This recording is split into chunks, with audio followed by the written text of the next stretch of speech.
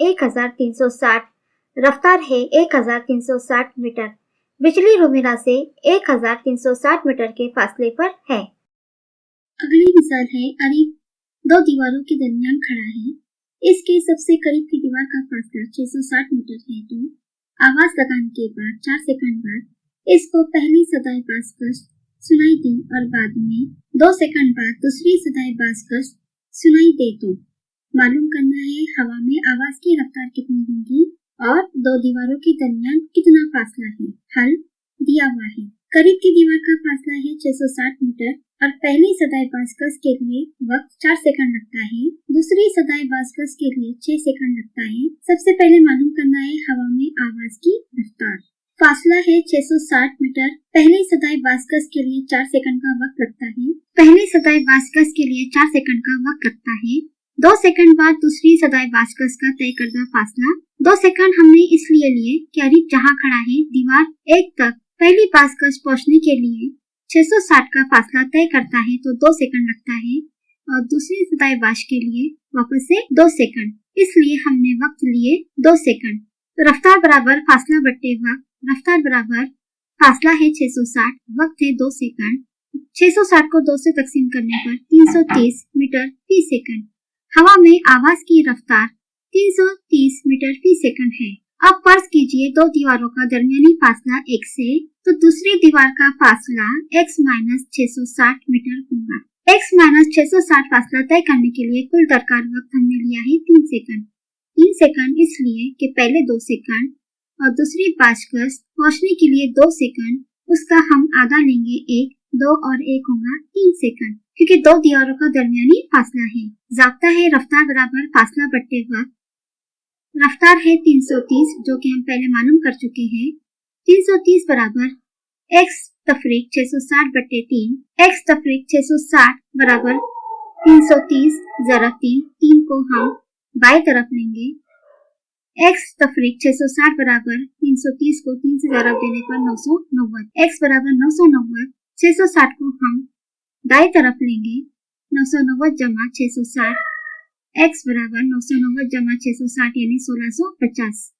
तो 2 दीवारों के दरमियान का फासला 1650 मिनट है। हवा में आवाज की रफ्तार 330 मीटर फी सेकंड है। 2 दीवारों के दरमियान का फासला 1650 मीटर है। अगली मिसाल है, हाइड्रोजन गैस यकसा किस्म के जार A और B एक ही दर्जे हरारत पर रखी गई है।